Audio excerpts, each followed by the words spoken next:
You're We welcome you back as we continue here on another version of the Jim Boeheim Show, QSportsTalk.com. We are live at Carrabba's. And time running out, Coach. I know you hate it. End of the regular season. We have just one more night of this next That's Thursday. all right. Okay. That's all right. But here we are. We've covered a lot of ground here. Well, if I said BC is a great win, I think it's a really good win. I think on the road. Any road game is pretty good. But I think this year, BC, that was a really good win.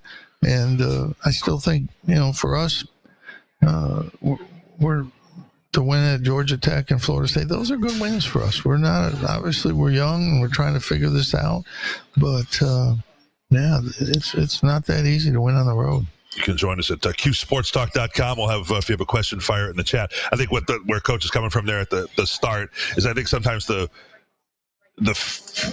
fans don't have the same respect that you do for the rest of the teams in the league, basically. So when you say, "Hey, this was a great win for us," they're saying, "Well, what do you mean? They're at the bottom of the standings, or they're not used to thinking that." These are not fans. Yeah. These are critics. Fans like us to get wins. Critics are going to knock everything we do if we don't win the whole thing. That's just the way it is in coaching, and I know that. I've known that for a long time. But it's not easy to win this year at Boston College. They have a good team, and they played pretty well on the road, too. Not just at home, but they've had some really good road games. And Georgia Tech's always tricky to play. I think they won at Pittsburgh this year, didn't they? I think they're one of the 3 losses Pittsburgh has in the league. So, yeah, I mean, it's not that easy. Man, they didn't lose. They just played them the other day, and it was a tie game with about 3 minutes to go. But, I mean, it's these games they're tough to win. They can be at the bottom of the league. Notre Dame's 2-15, but they can beat anybody. You better play 40 minutes against Notre Dame. It looks like they've played 36 minutes in a lot of their games, but they've been right there. And they lost 15. They've been right there 10 times. I think they lost 10 games that they were either tied or ahead late in the game, and they just don't have a center this year. They've got good perimeter players, good forwards. They just don't have an inside presence this year. All right, so a couple of questions that are coming from the chat. You can hit us up at QSportsTalk.com. We'll spend a few minutes here with Coach Boeheim out at Carrabba's. See if I can scroll through these appropriately. Mike wants to know, Coach, what player has surprised you the most by their growth and development? Well, I mean, I thought Judah Mintz would be good, but you have to be pretty impressed with how he's played this year. He's leading the league in steals. He's not turn the ball over. He's making, really good decisions as the year's gone along. His second half of games, he's averaging 10 points a game in the second half. I mean, that's unreal for a freshman. I think he's really been good. I think his defense and rebounding has improved. I think he's improved as a player. I think that, our freshmen, there are different degrees of some good, some bad situations. Malik's been good sometimes. Chris Bell's been good. Justin Taylor's been good sometimes, but there just hasn't been enough consistency there. Benny has been up and down all year. I think he's getting a little better. I thought it's still just practice, but today at practice he was much better. He's much more active than he's been. Coach Sadler called me the other day and said Benny Williams was an All-American at practice today. That must have been Monday. He's had 2 or 3 of those practice days, and I'm hopeful that he has turned the corner and can get that done in games. He needs to train his body. He's never really done that the way he needs to, and keep his shot's not there, but you can see improvement. And if that could get there, then, I think he could be a really good player, which is what we've thought all along, but it just hasn't happened, but it's one of those cases where some guys have left, and I felt, it's not a big loss. They're not as good as people think they are. I think Benny could be good. It just depends if he wants to. be if he wants to work on it. Like, really go for it. But yeah, I mean, I think Joe's had a really, really good year. I have no criticism of Joe Girard. I think he's been really steady all year. I think you just have to, if your expectations are we're going to win 24 games, then you're upset. But most expectations were 16, 17, 18, 19. That's where the expectations were. And this team has been right about there. I think one of the questions was, what grade would you give yourself? And is that relative to that, well, it's obviously relative. You know what roster you had. Well, number one, you never evaluate yourself. That's a fool's errand. Yeah. Anybody I've heard, that Donald Trump used to say all the time, I'm doing a great job. You're not seeing it from the right perspective. No, like Donald Trump used to say, I'm doing a great job. What? You are? Really? You think so? It's you do the best job you can is what you do. And at the end of the year, as Bill Parcells says, this is a record. Like, I don't really summarize the year when the year's over. Here it is. There it is. This is what we did. Maybe could have won that game. Maybe could have lost this game that we won. So, but you do the best coaching job you can. And, some years we've been picked to win 16, 18 games. We've won 26. So, does that mean it was better? No, just the predictions might not have been right. Maybe this year Maybe we could have won 30, 26. I don't know, but that's not what you really saw. I think really up until the last two games, this team's played as good as, we could have probably hoped for after a slow start. Colgate, Bryant, Benny didn't play. Judah got thrown out right away. So that was not a good night. And Illinois was horrendous. But since that time, we played pretty well. We lost some squeakers, but seemed to me the Clemson and Illinois games felt similar. Duke is and maybe a little different category, because I just thought Duke played some of its best basketball of the year and they just have material that a lot of teams aren't going to match up. They played great. And I think Illinois played its best second half. And I think Clemson played as good as they played all year. So, you're going to have that happen. You're going to have teams play really good. NC State played really good against us. We still won, But I think, you can say that Boston College maybe didn't play their best game against us, but they played pretty good. Their statistics were pretty good, but we were able to win. But, we played some of our best basketball against Virginia here and at Miami. We played really, really good in those games, and just couldn't quite finish the game. But we got a few questions that have piled up in the chat on QSportsTalk.com. We're all still talking about kind of the state of college basketball. Responder wants to know, Coach, how much time during the season is spent looking into the transfer portal? Well, you can't. We get calls from, people who are associated with players. We can't do anything about those calls, but we'll get coaches, high school coaches will call us to see if we'd be interested in somebody. But we don't do anything about it. You can't legally contact anybody until they're in the transfer portal. Which nobody really does during, or generally speaking, they don't do during the season, right? That's going to come up after the year. Somebody can. I think there's some cases where guys kind of make plans to do something, but we've never done that. After the season, we got the graduate transfers in the past, and after last season, we got Mooney. Mooney from that. But at the end of the year, we'll see what our players are thinking, and we'll see what we need, and then proceed. I've heard some of the Olympic sport coaches kind of say they have at least one person on their staff dedicated to go to that website every day or whatever you got to do. And we're all got our ear to the ground. Right. We're all thinking about that all the time. You have to be. Sure.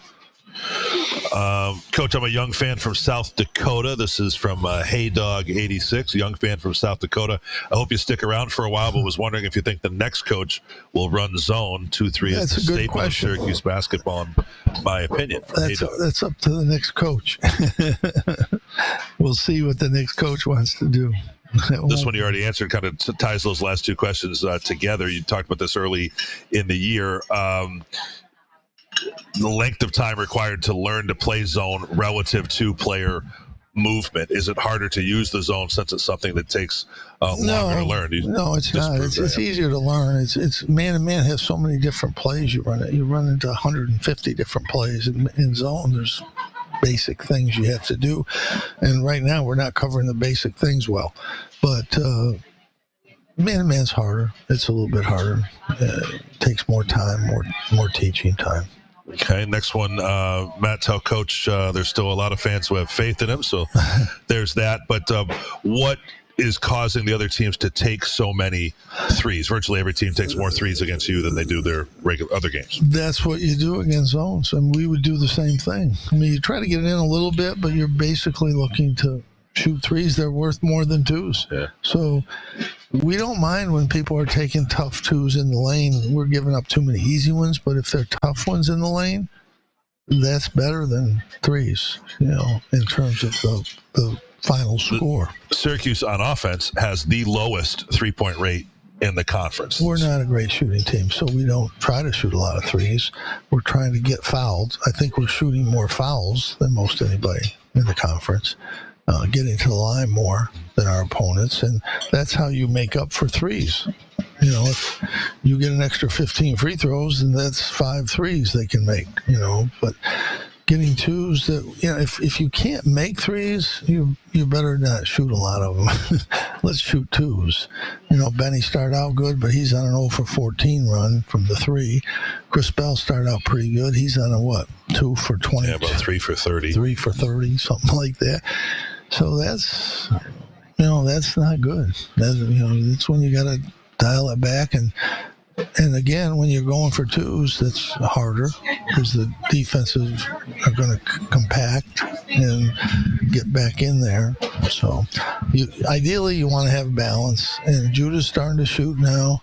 Joe's going to make some. We need to get somebody else making some threes out there, Chris or Justin. And see what happens. This one you've kind of talked about generally, but the one fan in the chat asked about Jesse and Joe, and do you think they'll come back for their final year? Nobody knows. They should, but Jesse needs another year to get stronger. He needs to really work in the weight room, get stronger. He's just developing his low post game. He still hasn't got a great post move. He's getting better. I think he can get a lot better. A lot better. And I think that would be good for him. Yeah, Syracuse fan 112 just asked the question after we kind of addressed that teams do take more threes against Syracuse. So, yes, they do make more threes against Syracuse than typical. They don't shoot necessarily a higher percentage. They're shooting a lower percentage than we are. A couple questions about the idea of attendance. What do you view as the team's role, program's role in engaging fan attendance? Well, we want fans. The way the fans come is if you win. But people are talking about us this year and last year not being great. We're going to be 3rd or 4th in the country in attendance. We're a small town. That's pretty good, to be in that. And we're not going to be that far behind either. And we didn't have Saturday games. And we didn't have the students there. That's an extra 5,000 seats right there if the students were there. So we should just sell them tickets, and if they don't come, they don't come. And then we'd be average. We'd be number one. Your stats in that way. Well, we'd be number one in attendance because they don't come to games when they have tickets sometimes. So you still count. They were great at the Duke game. It was a great atmosphere. You still count them. And there's a lot of people that have season ticket holders that live in Florida, and they come 3 or 4 times a year. They still buy tickets, so they're still counted in your attendance. But top 4 in attendance, I think we. take that every year. Take your chances. Well, I was just thinking about that last night. Clemson has a nice facility. They renovated a few years ago and made a number of changes. They average 6,700 fans per game. And some of the changes they're able to make when you talk about building a luxury suite and whatever, it's a lot easier to do that when you only maybe have 2,000 season ticket holders. You can blow out all these seats and you don't have to worry about it. Whereas here, thankfully, there is a large season ticket base and hopefully larger going forward. But you're going to have to reseat some people, and so that'll takes a little bit of growing pains. I think we should count our blessings 1,000,000 times over that we have the fans that we have, that they support us the way they have. I think it's the best story overall in college basketball. We're a small city. There's no parking. It's cold.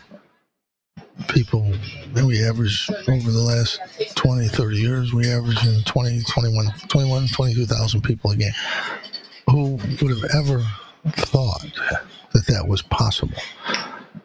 Just imagine if Clemson builds a 21,000 seat arena. You think they're going to average 21,000? No, they're not. I mean, it's incredible. The Syracuse attendance story is probably the most incredible story in college basketball over the last 50 years. How many games have we hit over 30,000 people? The other day was the 86th. 86 times. Who would have ever dreamed that? You yourself did not. No, nobody did. Yeah. 15,000. I said, well, I don't want to go, but maybe we're getting 9,000, 8,000, whatever, in Manly. Maybe we can get 12, maybe possibly get 15. And 15 is all you need to have good noise in there. 15 is good. That's what everybody hoped for. 15. We went into the Dome because we had to. We had to play games in a week. Was it just one or two? How many years did you have the team benches on the other side of the court? I don't know. It was a while. I don't think it was that long. We moved them because of TV, I think, right? To get the shot of the coach. Get the shot of the coach and players and stuff. The players and the bigger background. More fans there. Yeah. I think that's why they moved, I think, and it's interesting because you were just in Clemson last night where the TV cameras are on the same side as that's not meant to be, but it does work that way at Clemson and a couple other places. Because I always thought too, if you are sitting on that side, all you see is that wall of 3 decks of fans when it would be even more intimidating. Of course, I guess the alternative would be you see how far back the fans go back to the 5-yard line of the football field if you're, the biggest crowd. So we'll work in a couple more here and call it a night. Kind of a repeat questioner here, Coach, but this is an interesting one we talk about from time to time. To what extent are you and the coaching staff into analytics and advanced statistics? We look at some things, but they're more they're not advanced analytics. It's what plays are we working, what plays are working the best for us. We look at that, and it varies from game to game. Sometimes it depends who you're playing. That's why at halftime we've been better in the second half because we try to make some adjustments and hopefully can play better. That's the goal, and we're much better in the second half than we are in the first half. You mentioned that earlier today. Is one of the reasons teams have come out and they've made threes early, and of course an extreme example last night at Clemson where they possessed the ball the first minute of the game because of all the offensive rebounds. Hunter Tyson, bad example, because I know he was at the top of the scouting report, and you said to the team, we can't let this guy go. Right. But there are some guys in the category of you got to see it, right? You want to? No, the way you do it is you try to play Hunter Tyson, which we didn't. Well, we did in the second half. We made one, right? Yeah. In the second half. And that was a tough one. But you try to play him, and then you have to play everybody. Well, we know Galloway's a good shooter. Hunter had been in a bad streak, but he made some. But, the big kid can shoot, and he stepped out and missed. Hemingway is a very good shooter. He was 1 for 4. So, he didn't hurt us. Did it bother you that twice he comes in the game, you drove him right to the basket twice, Joe once, Judah once, didn't score? Yeah, that's what we wanted to take advantage of him. He did finally, I think he foul somebody, or they took him out. If you score on them, they take him out usually. And usually we do, and we didn't. But Yeah, I mean, you have to guard everybody because guys that can't shoot always make shots when they're open. If you leave somebody wide open, they make it. You got the guy that's not a good shooter. You have to bother him. You have to make him think about it, make him change something. And but some guys you try to guard them all, and that's not easy to do. But the thing people don't understand is those teams, like good shooting teams, make just as many threes against man-to-man as they do against zones. That's because they're used to playing against man-to-man. And they have different actions, obviously. They have a whole different actions, but they still make a lot of threes. The reason they make more threes against us is they take more threes against us because that's what you do against zones. Now, some teams used to attack us more inside and not take as many threes, but like Boston College, the first game attacked us inside the whole game. But then Quentin Post goes outside. But the first game, they had success. Yeah. We just outscored them. At Boston College, they took a bunch of threes. Yeah. I think 30. Well, their best big man was the guy taking. I think he had 7 attempts. Yeah, he's their best shooter. Yeah, but the other guys were shooting too, and where they had hurt us going inside in Syracuse. So you just, you don't know what exactly people are going to do. But, some kids, even bad shooters, they think they can make shots. And as a coach, sometimes you can't tell them not to shoot because they're your best players and that you need them in the game. And now they're shooting, and they're not good shooters. So what does it take for, Judah's on a nice roll and had the great game shooting it last night. When will you feel like he's turned a corner? He's turned it. He's clearly a scorer. Obviously, he can get to the rim. He's shooting now. It's 8 for 14, 8 for 15 from the three. He's 6 for 6, right? Yeah, he made his last 6. And he's probably. But he was 24% entering last night and knocked down all 4 he took. He's up to 29. So he's only a couple threes away from being at 33%, which is. Still only made 16 for the year, so it's about 1 every 2 games. Well, he wasn't taking them because he wasn't making them. And then when he's hit a couple, now he's got a little confidence. And he was dead on last night. He was nothing but net. So he'll look for that. They'll stop going behind on screens and they'll start pushing up, and then he can drive better. So Pittsburgh will be interesting come Saturday. And I remember a couple years ago down there, you signed autographs for the student section for probably 45 minutes straight. It's going to be different this Saturday. Well, you never know. Won't be the first time. Well, they're always yelling. I mean, that's nothing new. They're going to be honest on me. That's just the way it is, and they always have been. Nothing new there. Yeah, right. They've never cheered for me. Yeah. Hey, here's one. I know Coach Capo got to comment on your comments early in the year. How about his idea, he says the other day, about the ACC network? I wish they would pump our tires more, is basically. Well, I've said it for 4 years. Yeah. They do not. And I've told the commissioner, and he says, yeah, that's not right. And for 4 years. Yeah. And nothing has changed. They still come on and say, well, they're not really that good, Clemson. And these are teams that are pretty good. The Big Ten has got guys going, they should all be in. The whole league should be in. The whole league should be in.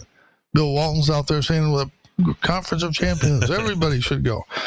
And our guys are saying, no, they shouldn't go. They should, it's not the way it should be. The one to watch this year will be the Big 12 because people are literally asking, can the whole league get in? And you're looking at the bottom of the league. That's West Virginia, Texas Tech, Oklahoma State types. We'll see if... well, Oklahoma and Texas Tech still have losing records. Right. I mean, come here. You're playing 14 games against Quad 1 teams because of your league. Yeah. So you have 4 Quad 1 wins. Okay. But you have 10 Quad 1 losses. Yeah, it's just a multiplier. Yeah. You play, it's a bad system because we've gotten away from the best teams. We've gotten to the best records. And that can be artificial depending where you're playing. And some of your Quad 1 wins could be the 20th, 22nd team in the Quad 1, where somebody else has got Quad 1 wins over the top 2 teams. And everything is not the same. You can't just leave it at that. It has to be looked at and kind of figured out what teams really, and watch teams and see which teams are really the best teams. Yeah, heading to a close here. Any thoughts from a distance on the Alabama situation? No, I don't know anything about it. I don't know what's legal, what's not legal. I have no idea. And so you just can't comment on that. I don't know what the law is. It seems like they're saying the law is saying that there's nothing there. That's what the law is saying. I mean, I don't know. And God forbid we go this far and not have a golf question, so we'll make that our final one. Ryan wanted to know about, there was just an announcement either yesterday or the day before that the LIV players will be allowed in the PGA Championship, which is down the road here at Oak Hill, so we're all looking forward to that. Do we see a day that'll be more than the majors that they play in? I think for sure they'll find a way that the best players in the world will play in all four majors. They'll find that. But I don't see the PGA Tour letting them back in anything they don't have to, unless it's court cases make them do it. It seems to me they'd be rushing to make a new event, for television and everything else, with a Ryder Cup type. Some way that eventually they probably will, but right now it's in the courtroom state, and the PGA Tour is hoping that league goes away. That's what they're hoping. It has to get strong enough so that it's there, and then when it's there, then because you can support two golf leagues, one's on one network, one's on another network.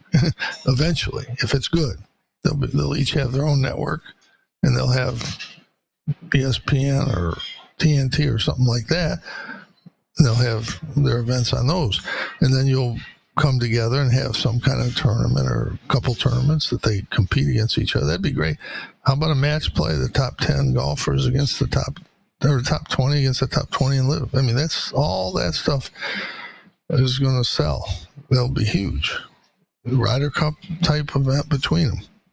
Yeah, all that's going to happen, I think, if the league survives. It looks like it's going to survive because they got a lot of money. They sure do. All right, Coach, that'll bring it to a close here. A lot of chatter tonight. Best of luck at Pittsburgh, and back home for 2 after that. Pittsburgh game 5 o'clock Saturday. You can catch it locally, of course, here on TK99, and the guys will have the shoulder programming throughout the week and pre and post game on QSportsDoc.com. Next week's schedule Tuesday night in the Dome, Georgia Tech, and then Saturday the retirement of the jerseys, the honoring of the jerseys, Jerry McNamara and Hakeem Warwick. We'll talk about that certainly next week on the show here. That is Saturday of next week. Friday night, we have the Relive the Moment event. If you want to relive the 2003 National Championship game and watch it with the team, you can do that Friday night. Tickets available on that at Cuse.com. Hope you can come and join us for that. So for everybody here from Carrabba's saying so long, thanks for being with us.